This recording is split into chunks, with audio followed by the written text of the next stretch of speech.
नमस्कार दोस्तों। आज की स्टॉक लर्निंग में हम जानने वाले हैं अनंतराज लिमिटेड के बारे में। बेसिकली पहले बताऊं, मैं इस पे एक बार स्टडी पहले कर चुका था, 1 महीने पहले मैंने किया था। और 1 महीने पहले हमने जब स्टडी किया था तो हमें एक अच्छी पोटेंशियल नज़र आई थी स्टॉक को लेकर के, जहां पे आप देख सकते हैं 1 महीने में नियरली देखा गया कि 22% के आसपास की जंप देखने को मिली। उससे पहले एक नज़र हम अपने जो लास्ट वीडियो हमने बनाया था उसके ऊपर जान जाते हैं। और हमने बनाया था अपने इस चैनल के ऊपर, और इसमें नियरली मैंने बनाया था 1 महीने पहले। यहाँ पे डेट आ रही है और आप जा करके इसको शायद देख सकते हैं। मुझे शायद बाकी इसको लिंक करना नहीं आता इस वीडियो के अंदर, जो कैसे लिंक करते हैं। खैर, कोई बात नहीं, हम उतना ज़्यादा धीरे धीरे सीख जाएंगे कैसे बनाते हैं, कैसे लगाते हैं इसको उस ला अपने बट वीडियो के नीचे वाली डिस्क्रिप्शन और बाकी सारी चीज़ों को लेकर। तो फिलहाल हम यहाँ पे बात करने वाला आज इसका, क्योंकि इसका रिजल्ट का भी पार्ट आ चुका है और रिजल्ट के पार्ट में कंपनी ने डिक्लेरेशन दिया है। नियरली देखा गया कि अनंत राज ने जो है वाई वाई के हिसाब से कहा है कंपनी ने, जो सेल्स में करीब 50% के आसपास की ग्रो लेवल देखने को मिली है जून 23 से लेकर 24 के दौरान के हिसाब से देखा जाए तो। इबिटा की बात करेंगे तो 73%, और इतना ही नहीं, नेट प्रॉफिट की देखें तो करीब 82%, और ईपीएस में देखें तो 71% के आसपास की जंप देखने को मिली है। तो क्या ये जंप वायो वाई में था या लास्ट क्वार्टर टू क्वार्टर का भी है? तो देखने को मिलता है, जो क्वार्टर ऑफ क्वार्टर में देखेंगे तो भी मार्च क्वार्टर से एक अच्छा सा क्या देखने को मिलता है, अच्छा सा सेल्स बढ़ती हुई नजर आती है। लेकिन इविटा में थोड़ा सा डाउनफॉल देखने को मिला है। इसी रफ्तार पे देखा है तो नेट प्रॉफिट थोड़ा सा जंप किया है पिछले क्वार्टर से भी, और जो ईपीएस की बात है वो भी पिछले क्वार्टर से अच्छी खासी मोमेंटम में जंप करती नजर आई है। हम डीपली जाने के प्रयास करेंगे दोबारा। जब हमने एक बार स्टडी किया था, स्टडी के बाद दोबारा हम इस पर डीपली समझने का प्रयास करें स्टॉक को लेकर के, जो एक अट्रैक्टिव स्टॉक रहा है। और हम इसको जो स्टडी कर रहे थे, हमें ऐसा लगा था पोटेंशियल, जो स्टॉक लगातार बिल्डअप होती नजर आती है, जहां पे लगातार 6 महीने में देखने को ये मिला, जो करीब 72% के आसपास, और एक साल में नजर आती है करीब करीब 167% के आसपास का जंप आज के टाइम में देखने को मिला। अब आज जैसे रिजल्ट आया इसका, तो इस रिजल्ट के बेसिस पे जो अगला ट्रेडिंग सेशन होगा उसमें मार्केट इसके फेवर में हो सकता है। जरूरी नहीं है जो फेवर में ही हो, क्योंकि मार्केट की अलग अलग सिचुएशंस होती है। उस सिचुएशन में क्या किस टाइम पे कैसा गुजरता है वो देखने वाली बात है। यदि मार्केट ओवरऑल अच्छी मोमेंटम से ओपन होता है तो मार्केट में फिर इसका भी पोटेंशियल बनती नजर आती है। और लास्ट ट्रेडिंग सेशन की दौरान की बात करें, जहां शायद रिजल्ट से पहले इनको मार्केट में एक्सपेक्टेशन थी, जो अच्छी खासी जंप करते हुए करीब 4-5% की मान लेते हैं इसको, 5% के सर्किट लगाया था। चलिए अब चलते हैं डीपली जानने के लिए कंपनी को लेकर के। जहां पे कंपनी रियल एस्टेट्स में कामकाज करती है, अनंतराज लिमिटेड वाज इनकॉर्पोरेटेड, जो 1985 में बनी थी। अनंतराज क्लीज product in the Ashok Sareen. It is primary engage in the developments and the construction of IT park, hospitality and the project SEZ office complex etcetera. जिनका कामकाज क्या था, कॉमर्शियल्स, और कॉमर्शियल में कामकाज ज़्यादा देखने को मिली थी, जिसके बेसिस पे इनका पैस क्या निकल के आई, मार्केट पोटेंशियल नजर आती है। जहाँ पे वेबसाइट पर हम देख सकते हैं अच्छी अच्छी प्रोजेक्ट उन्होंने कर रखा है। प्रोजेक्ट की एक डिटेल डालेंगे तो प्रोजेक्ट की डिटेल में कुछ आती है, कुछ डिटेल रिसेंटली का कुछ प्रोडक्ट आ जहाँ पे कहती है कंपनी रेजिडेंशियल प्रोडक्ट बना है, इंटीग्रेटेड टाउनशिप कंपनी का है, affordable township of group housing की बात किया है कंपनी। जहाँ पे कमर्शियल प्रोजेक्ट की बात किया है कि आईटी पार्क बनाया कंपनी ने, हॉस्पिटलिटी और डेटा सेंटर पे कामकाज करती नजर आती है। यहाँ पे अनंतराज सेंटर भी इनके पास एक है। इनके वेबसाइट्स पे कुछ इन्फॉर्मेशन था जो हमने इसको देखने का प्रयास किया। चलते हैं स्टॉक मार्केट तरफ, जहां पे हम इसको बात करेंगे कंप्लीटली किसको लेकर के, मार्केट की पोटेंशियल को लेकर। यहाँ पे हमने 3 एस्पेक्ट को देखा। पहला एस्पेक्ट था फंडामेंटल, जहां पे खास के सबसे ज्यादा बात हम फंडामेंटल में ही करते हैं। और फंडामेंटल में अर्थात बिजनेस जो मॉडल है, बिजनेस के बारे में जानने की प्रयास करते हैं। तो यहाँ बिजनेस और बिजनेस से होने वाली प्रॉफिट और नुकसान के बारे में देखेंगे। साथ में क्या ये जो ऐसा है उसको हम आकलन करेंगे ट्रेंडिंग, इसके ट्रेंड्स को लेकर के, जिसको आमतौर की भाषा में, स्टॉक मार्केट की भाषा में कहते हैं टेक्निकल एनालिसिस। और वो मैं नहीं करता हूं, मैं केवल किसको कहता हूं, केवल समझने का प्रयास करता हूं जो बिजनेस मॉडल इसका रहा है, क्या बिजनेस मॉडल से क्या सेम सेम टर्म कंडीशन पे उनका स्टॉक मार्केट भी चलता है या इससे रिवर्सल चलता है, तो इसका आकलन करेंगे। और लास्ट चीज होता है जिसको कहते हैं सेंटिमेंटल। अब सेंटिमेंटल क्या हुआ, इनको पहले से पता था स्टॉक को लेकर के जो मार्केट में अच्छी अच्छी से रिजल्ट आने वाली है, अब रिजल्ट जब आने वाली है तो पहले से मार्केट को पता था, इसलिए तो मार्केट 4% की जंप करती है और लगातार क्या होती है, बिल्डअप होती है। ये कहलाती सेंटिमेंटल, जहां पे हर वो इंफॉर्मेशन जो इस स्टॉक को या इस बिजनेस को इम्पैक्ट कर सकता है, उसकी ध्यान रखते हुए इन तीनों को कंबाइन कर दिया जाए तो निकल के आती करंट प्राइस। फिलहाल हम बुक वैल्यू के तरफ देखते हैं, तो बुक वैल्यू कहता है 107 रुपए का। और जो इंट्रिंसिक वैल्यू है, इंट्रिंसिक वैल्यू की बात ये होती है जो अंडरलाइनिंग एसेट्स वैल्यू है कंपनी का, वो कहता है 282, अर्थात इसके कितना, ढाई गुना से ज्यादा, नियर अबाउट द सेम। अब ये तो था एक फैक्टर फॉर द कहाँ पे, फंडामेंटल का। अब कुछ हिस्टोरिकल डेटा बेसिस पे लेते हैं, क्योंकि ये जो डेटा होता है ना, हिस्टोरिकल डेटा बेसिस होता है, कुछ हिस्टोरिकल होता है, कुछ करंट होता है। अब देखिए, किसी स्टॉक को किस चूज करने के लिए कहते हैं कि स्टॉक का पी क्या कहता है। स्टॉक का पी बेसिकली कुछ है नहीं, स्टॉक का पी कुछ नहीं होता, एक आकलन करने की एक फॉर्मूला है, जिसको आकलन कहां से करते हैं हम, अर्निंग पर शेयर से करंट मार्केट प्राइस को आकलन करते हैं। आखिर इस स्टॉक में एक शेयर की जो अर्निंग हुआ वो 9 रुपये 2 पैसे के आसपास होती है। अब एक आकलन करके देखिए, और इसका भी डिपेंडेंसी कहां से होता है, नंबर ऑफ शेयर और प्रॉफिट से होती है। जितना प्रॉफिट होगा, प्रॉफिट के को क्या करेंगे, नंबर ऑफ शेयर से डिवाइड कर देंगे तो ईपीएस आती है, और करंट मार्केट प्राइस को ईपीएस से डिवाइड कर देंगे तो स्टॉक का पी निकल जाता है। अब क्या कहता है, यहां पे कहता है स्टॉक पी 61 का, और इसमें जिस इंडस्ट्री के अंदर इसको स्किनर के अंदर रखा गया है, मैं नहीं कहता हूँ ये स्किनर के ऊपर जो रखा गया सेक्टर वाइज वो सेक्टर वाइज ठीक है, या फिर जो बीएससी एनएससी के ऊपर जो होता है, या फिर अपने तरीके से आप उसको समझ सकते हैं सेगमेंट वाइज आपने यदि लिस्ट आउट बनाया तो उसके हिसाब से क्या कहती है। फिलहाल में इसके अकॉर्डिंग देखें तो स्टॉक पी इसके अकॉर्डिंग कहता है 39-30 के मान लेते हैं, अर्थात इस इंडस्ट्रियल के बाकी कंपनियों से इनका जो रेट है वो क्या हुआ है, ओवर वेटेज हो चुका है। ओवर वेटेज होता है क्या, मार्केट में खरीदारी नहीं होगी, बिकवाली नहीं होगी, तो अब इसलिए होगा। लेकिन इसका एक ही फैक्टर नहीं होता, अलग अलग फैक्टर्स होते हैं, क्योंकि ये तो एक आकलन करने की फॉर्मूला था। अब एक आकलन करते हैं कहां से लेकर के, जो दूसरा आकलन इंडिकेटर जिसको कहते हैं डेट टू इक्विटी रेशियो, और डेट टू इक्विटी रेशियो कहती है 0.17 का, जहां पे एक इफेक्ट करता है जिसका नाम है करंट रेशियो। किसको इफेक्ट करता है, इफेक्ट करता है ईपीएस को।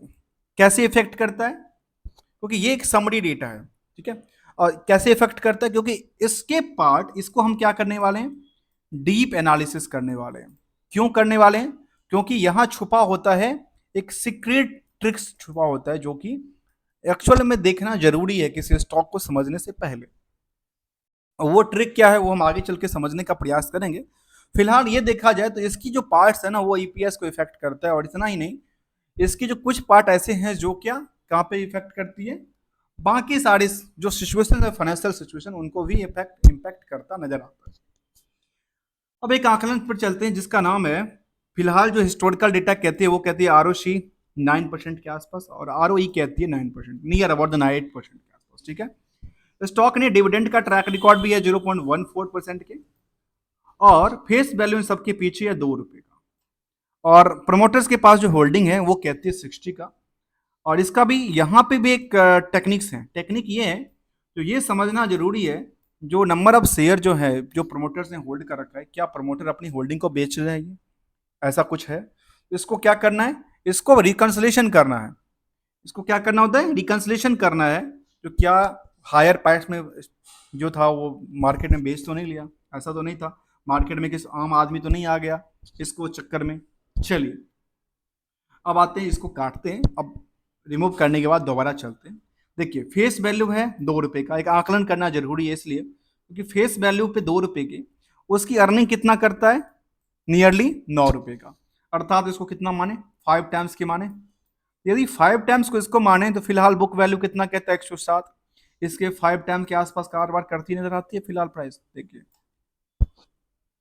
अब दूसरा चीज देखिए, यदि इसके बेसिस पे यदि हम कह सकते हैं ये ऑफर वेटेज था स्टॉक, ठीक है, तो इसके बेसिस पर तो ऑफर वेटेज नहीं दिख रहा है, इसके बेसिस पर तो सेम एज देखने को मिलता है। और अभी फिलहाल यदि रिजल्ट इनका अच्छा आया है, इनका ईपीएस की बात तुलना करना कहां से जरूरी है, क्वार्टरली डेटा से जरूरी है। क्वार्टरली डेटा किस हिसाब से जंप करती नजर आती है। चलिए अगले पड़ाव पे चलते हैं, और नंबर ऑफ शेयर होल्डर की बात, नंबर ऑफ शेयर की बात करें तो करीब 34 करोड़ के नंबर ऑफ शेयर हैं। इसका भी हम एक इंटरेस्टेड पर्सन की बात करें, इंटरेस्टेड शेयर होल्डर की बात करें तो इन नजर में चलते हैं, जहां पे इस स्टॉक में करीब करीब 75 शेयर होल्डर हैं की तादाद है। अर्थात इसको कह सकते हैं 75,000 शेयर होल्डर इंटरेस्टेड हैं इस स्टॉक को लेकर के, और रिजल्ट यदि अच्छा है तो इससे ज्यादा और मार्केट में इनके पीछे आ सकती है। उम्मीद करते हैं अभी तक आपने चैनल को सब्सक्राइब कर लिया होगा। यदि चैनल को सब्सक्राइब नहीं किया, सब्सक्राइब बटन नहीं क्लिक किया, तो चैनल को सब्सक्राइब कर लीजिए, वीडियो को लाइक कर दीजिए। और आप पुराने वीडियो को भी जाके देख सकते हैं जो मैंने एक बार स्टडी किया था, कंप्लीट तरीके से किया था। जो सीक्रेट टिक हमने वहां पर अपनाया था, वहां यही सीक्रेट टिक मैं यहाँ भी अपनाने वाला हूँ। चलिए आते हैं पीयर्स में। पीयर्स में कहती है डीएलएफ, गोदरेज, प्रेस्टीज, ओवराइज, फ्रोनिक्स, फॉन्टिक्स, ब्रिगेड्स एंटरप्राइजेस, सिग्नेचर्स। इन सब में इसको सबसे नीचे प्रदान पर रखा गया। क्यों रखा गया पता है? क्योंकि इनका मार्केट कैप सबसे छोटा है इस सेक्टर के अंदर, जिसपे इन्होंने कहा कि 83 कंपनी का उन्होंने मीडियम बनाया इसके बाद। उसका एवरेज ये कहता है, उस एवरेज में इसका थोड़ा सा क्या था, ओवर वेटेज था, लेकिन ये 100% इंडिकेटर नहीं देता है। अब कहते हैं दूसरा इंडिकेटर जहां पे कहती है डेट टू इक्विटी, इसके बारे में कहती है जो बड़ी बड़ी कंपनी के क्या कहती है, जहां पे ब्राइट्स का देखने को मिला, इसका देखने को, इस बेसिस पे इसका क्या कहती है, एवरेज कितना कहती है, 0.51 का कहती है। उसके हिसाब से तो डेट्स काफी कम है ना, डेट्स कम है, तो ये एक क्या कहती है, एक मेरिट का बात करती नजर आती है। दोस्तों कोई रिकमेंडेशन या एडवाइजरी नहीं है किसी स्टॉक को लेकर के खरीदने, बेचने और होल्ड करने को लेकर, this is a completely learnings and overall. चलिए क्वार्टरली डेटा अब आ गया, तो हम इसको अब आते हैं कंप्लीटली की तरफ और वो एक नजर डालते हैं जो रिवेन्यू मॉडल हुआ क्या है इसका। देखिए इसका रिवेन्यू मॉडल में क्या हुआ, जून टू जून को कंपेयर करें तो लगातार क्या होती है, बिल्डअप होती है। जून से मार्च को क्यू और क्यू की कंपेयर करें तो भी बिल्डअप होती नजर आती है। और इसको अभी क्या कह सकते हैं, इसको top of the year, top of the quarter कहें तो गलत तो नहीं है, टॉप ऑफ द क्वार्टर कहें तो गलत नहीं है। अभी तक के सबसे ज्यादा अच्छी पोटेंशियल बनी है यहाँ पे सेल्स के बेसिस पे। अजी सेल्स के बेसिस पे था कि तो प्रॉफिट क्या कमाती है कंपनी, तो प्रॉफिट के बारे में कंपनी कहती है जो भी लास्ट क्वार्टर में हमने 91 करोड़ का प्रॉफिट जनरेट किया। अब प्रॉफिट जनरेट किया तो पिछले क्वार्टर 84 करोड़ लगातार। देखिए इसको नेट प्रॉफिट के बेसिस पे देखा जाए तो कह सकते हैं ना क्वार्टर ऑफ द टॉप। गलत तो नहीं है, गलत यहाँ पे गलत नहीं है। तो आगे इम्पैक्ट क्या पड़ता है उस पर हम चलने का प्रयास करेंगे। यदि कंपनी ने कुछ फाइल किया है तो क्या फाइल किया है उस पर हम जानने के प्रयास करते हैं, क्योंकि ये जानना जरूरी है जो कंपनी कुछ और अपडेट्स लेके आई है, कंपनी ने कुछ और अपडेट्स दिया है कि नहीं दिया है, कंपनी ने क्या अपडेट्स कुछ रेशियो की बात किया है कि नहीं किया अपने तरीके से। तो कंपनी ने कहा कि रिवेन्यू मेरा ये रहा, और रिवेन्यू के बेसिस पे ये कहती है एम्प्लॉय बेनिफिट कॉस्ट और कॉस्ट ऑफ सेल्स की बात करती है, डिप्रिसिएशन की बात करती है, इसके अलावा प्रॉफिटेबिलिटी की बात करती है, कुछ और अलग से बात करती है कि नहीं करती उस पर देखें। तो इसमें कुछ अलग से हम देखें तो कुछ अलग कहती है कि नहीं कहती है, अलग से कहती है। यहाँ पे क्वार्टरली डेटा के बेसिस में के स्टैंडर्ड्स फाइनेंशियल रिजल्ट की बात करती है, जहाँ पे कहा है तो टोटल इनकम, टोटल प्रॉफिट और लॉस की बात करती नजर आती है। जहाँ पे कंपनी ने कहा ये डेटा है करोड़ों में, करोड़ों के डेटा बेसिस पे और कुछ कहा है तो ऑडिटेड फाइनेंशियल स्टेट का ऑडिटर कौन है, ऑडिटर की बात करें तो कहती है कि वंदना रंजना वंदना एंड कंपनी है, जो कि शायद इनके ऑडिटर्स हैं। ऑडिटर्स कहाँ के हैं, शायद नियर अबाउट मुझे लगता है कंपनी जहाँ की होंगी वहीं की कंपनी के ऑडिटर्स होंगे। इधर है Ghaziabad, auditor from the Ghaziabad in the NCR. Okay, और इसके बाद देखें कंपनी को लेकर के कुछ और अपडेट्स को लेकर के क्या कहती है। तो यहाँ पे इनकी कंपनी के सब्सिडी कंपनी की बात करती है, ढेर सारा कंपनी सब्सिडी कंपनी है इनके पास। करीब सब्सिडी कंपनी की लिस्ट की बात करें तो cloud private, digital, green energy, मतलब अलग अलग सेक्टर में काम करती है। Realty enterprises, cloud private, Raj housings and the four edu education sector में भी शायद काम करती है। प्रमोटर्स इन द लेटेस्ट देखा जाए करीब 43 कंपनी इनकी लिस्ट में है, इनके सब्सिडरी की लिस्ट में 43 कंपनी निकल के आती है। इसके बाद कहती है company hold the through the subsidy, और इसके साथ कुछ और कंपनी है जहाँ पे एसोसिएट की बात करती है, E2E की सोल्यूशन की बात करती है फिर, और इनके पास ज्वाइंटली कमिटीज, ज्वाइंटली कुछ कंपनी है। इसके बाद अंतराज की बैलेंस शीट आती है किसके लिए, updated financial result for the quarter के लिए वही डेटा आती है, कहती है रिवेन्यू फ्रॉम ऑपरेशन और सबके जो हमने फिर जो भी स्टडी कर रहे थे वही डेटा यहाँ पे निकल के आती है। एक स्टैंडअलोन डेटा था, एक कंसोलिडेटेड डेटा था इन दोनों का। इसके बाद कुछ परसेंटेज की रेवेन्यू रेशियो की बात करते तो लगता है कि अच्छा होता है, लेकिन रेशियो के बाद उन्होंने कुछ ऐसा डिक्लेरेशन दिया नहीं है तो किस हिसाब से बैलेंस शीट के बारे में कुछ कहती है। तो कहती है बैलेंस शीट के बारे में देखा जाए तो कहती है नियरली बैलेंस शीट के बारे में कोई कमेंट देखने को नहीं मिलता जिनका लायबिलिटीज को पार्ट को लेकर क्या किया, या इनका एसेट्स को पार्ट में कुछ रिकन्स्ट्रक्शन किए हैं कि नहीं किए हैं। इस तरह की यहाँ पे कुछ ऐसा देखने को नजर नहीं आती है। यदि होता तो शायद मैं इसको डिटेल्ड कर सकता था, लेकिन यहाँ पे देखने को नजर नहीं आ रही है। दोस्तों आपको कुछ नजर आए तो मुझे आप कमेंट करके फीडबैक बताना, कुछ ऐसा इन्फॉर्मेशन जो मुझे मैंने नहीं देखा और आप उसको देख पा रहे हो, समझ पा रहे हो, तो मुझे भी काफ़ी लर्निंग, आप लोगों से काफ़ी लर्निंग का मौका मिलता है। चलिए अगले कदम पे, और अगले कदम का नाम है जहाँ पे हम इसको देख रहे थे ईयरली बेसिस। ईयरली बेसिस में कंपनी क्या कहती है? कहती है लगातार क्या हो रही है, लगातार जंप होती है। कहती है लास्ट टू लास्ट 12 महीने के डेटा में लगातार जंप करती नजर आती है। इसको वाई वाई मानिए या फिर फाइनेंशियल ईयर के हिसाब से देखा जाए तो लगातार क्या है, जंप है। और जंप इतना ही नहीं, जंप इतना के साथ साथ प्रॉफिटेबिलिटी की बात करें जहाँ पे 271 करोड़ के बदले लास्ट 12 महीने में 308-7 करोड़ तक की इनकी नेट प्रॉफिटेबिलिटी बनी है। इसके बाद आकलन करके देखा जाए तो कि ग्रोइंग कंपनी देखने को मिला है, तो उसमें सेल्स ग्रोथ लगातार बढ़ी है, प्रॉफिटेबिलिटी बढ़ी है, सीजीआर बढ़ी है, और रिटर्न ऑन इक्विटी भी ये एवरेज से नीचे देखने को मिला है। अगले कदम पे आए जहां पे हमने क्या देखा था, खास के हमने रिसर्च के लिए बोला था, डीप एनालिसिस के लिए करंट रेशियो को लेकर के। और करंट रेशियो बेसिकली है क्या? तो ये करंट एसेट्स और करंट लायबिलिटी को आकलन करते हैं जहां पे क्या रहता है, ट्रेड रिसीवेबल्स की पार्ट रहती है, ट्रेड पेबल की पार्ट। ट्रेड पेबल पे हम नजर नहीं डालेंगे, ट्रेड रिसीवेबल पे नजर डालने का प्रयास करेंगे। तो ट्रेड रिसीवेबल में ऐसा हुआ क्या और बोरोइंग्स के पार्ट को क्या किया?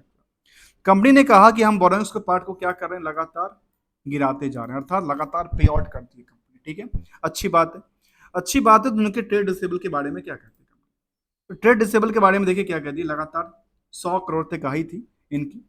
और कंस्ट्रक्शन वाली कंपनी में देखा गया कि नियरली कहती है कि हमारे पास 25 दिन में पैसा आती है। अच्छी बात है, कंस्ट्रक्शन कंपनी 25 दिन में पैसे आते हैं, और यहाँ पे 100 करोड़ का आंकलन है नियरली। तो 100 करोड़ के आंकलन से प्रॉफिटेबिलिटी आंकलन देखेंगे तो शायद काफी हद तक देखा गया कि परसेंटेज जो है कम है, किसको लेकर के, प्रॉफिटेबिलिटी पे डेटेड को लेकर के। इसके बाद नेक्स्ट कदम पे चलें, नेक्स्ट कदम का नाम है शेयर होल्डिंग पैटर्न को जानने का प्रयास करेंगे। जब आप रिजल्ट में एक नज़र यहाँ पे डालें चार्ट बेसिस पे, जो क्या कहते हैं स्टैंड अलोन डेटा हो या कंसोलिडेटेड डेटा हो, तो हम कंसोलिडेटेड डेटा की तरफ देखें तो कंपनी की लगातार क्या हो रही है, नेटवर्थ लगातार ग्रो नेटवर्थ पे देखने को मिली है। ऐसे ही रिवेन्यू मॉडल क्या हुआ है, लगातार बिल्डअप हुआ है। और प्रॉफिटेबिलिटी बेसिस में जो जहां नील था वहां से लगातार क्या हुई है, कई गुना की इंक्रीमेंट देखने को मिली है। आते हैं शेयर होल्डिंग पैटर्न को लेकर के, जहां बड़ा इंपॉर्टेंट टॉपिक ये है, जो इसको रिकंस्ट्रक्शन करना इसलिए जरूरी है क्योंकि क्या शेयर होल्डर जो खास के देखा गया कि जो प्रमोटर्स थे वो अपनी प्रमोटर होल्डिंग तो बेच के नहीं जा रहे हैं। तो कहते हैं 60% की होल्डिंग किसके पास है, प्रमोटर के पास है, और 40% की होल्डिंग किसके पास है, पब्लिक के पास है। आपस में तालमेल क्या कहता है? तालमेल की बात कहती है तो यहाँ पे डीआई भी है, एफआई भी है, और सब कोई है कंपनी को लेकर के, जहाँ पे हमने सारे सारे के सारे यदि इंटरेस्टेड शेयर होल्डर की बात करें तो नियर अबाउट द 75 से 80 हज़ार के लोग यहाँ पे शायद होंगे। प्रमोटर में जो है अशोक शरीन जो उनके मेन था, और बाद में उसका साथ ट्रांसफर करके कहीं और शिफ्ट किया गया शेयर होल्डिंग को लेकर के। एफआई की तादाद करीब 13% के आसपास लगातार बिल्डअप करती नजर आती है एफआई। कहाँ 8% से 11% पे गई, 13% पे गई लगातार। यहाँ पे लास्ट मोमेंट की बात होती है, ये एक्चुअल डेटा नहीं होता, ये डेटा की बात होता है लास्ट मोमेंट का। एक्चुअल आज के डेट में क्या किसके पास है वो डेटा यहाँ पे नहीं होता। ये शायद एनएस जो सीडीएसएल और एसएलडीएस उनके पास डेटा होता होगा। इसके बाद निकल के आता है डीआई की तादाद। डीआई में कौन है, टाटा है, एक्सिस है, कोटक है। पब्लिक की तादाद में 20% में कुछ बड़े लोग तो कहती हैं हाँ विजय, कुछ कंपनी है पटेल्स हैं, और एक एक दो लोग हैं वहाँ पे। इसके बाद जो एक्चुअल तादाद की बात करें रिटेल की, तो रिटेल की तादाद भी इस कंपनी में नियरली देखा गया कितने की, नियरली देखा गया करीब करीब 8 से 9% के आसपास। उसको 9% मान लेता हूँ, 9% के आसपास की तादाद जो है ना वो रिटेल के पास है।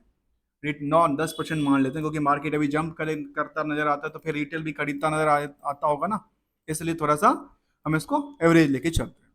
अब एक नजर डालते हैं कहाँ पे, इसके एवरेज चार्ट को लेकर के। क्या एवरेज चार्ट इसका बनती नजर आती है, मूविंग एवरेज 50 डे के हिसाब से? कहते नहीं, उससे तो काफी ऊपर चला गया। 6 महीने की मूविंग एवरेज? कहते नहीं, उससे तो काफी ऊपर चला गया। और ये लगातार जो बिल्डअप हुई ना, मैंने अपनी लास्ट वीडियो में कहा था, ये लगातार इसमें अच्छी से पोटेंशियल बनती नजर आती है। और मैंने रिकमेंडेशन या एडवाइजरी नहीं देता हूँ किसी स्टॉक को लेकर के। तो यहाँ पे देखने को क्या मिला, कहती है से द क्रूशन of the further rally in, और इसके बाद कहती है मार्केट को लेकर के लगातार बिल्डअप होती नजर आती है चीज़ों। जहाँ पे हमने फाइनेंशियल को सिचुएशन को देखा जाए या ईयरली बेसिस को देखा, डेटा को देखा जाए, तो ये कहती है लगातार क्या होती है, लगातार एक बिल्डअप करती नजर आती है। चाहे फाइनेंशियल की बात करें या फिर बैलेंस शीट में एसेट्स और लायबिलिटी की तरफ ही नजर डालें, तो क्या निकल के आती है, जहाँ पे लायबिलिटीज के पार्ट में देखने को मिला कि लगातार घटती नजर आती है, अर्थात इसके लिए एक अच्छी पोटेंशियल बनती नजर आती है और ग्रोइंग लेवल पे देखने को मिला है। दोस्तों कोई रिकमेंडेशन नहीं है स्टॉक्स को लेकर के, किसी एडवाइजरी को लेकर के, इसे कंप्लीटली लर्निंग हमने समझने का प्रयास किया स्टॉक को लेकर। अंतराज लिमिटेड के बारे में, जहाँ पे इनकी लेटेस्ट प्रोजेक्ट और बाकी सारी चीज़ों को देखा, जहाँ पे लगातार बिल्डअप होती नजर आती है। Thank you so much for joining here दोस्तों। हम बात कर रहे थे अनंतराज को लेकर के।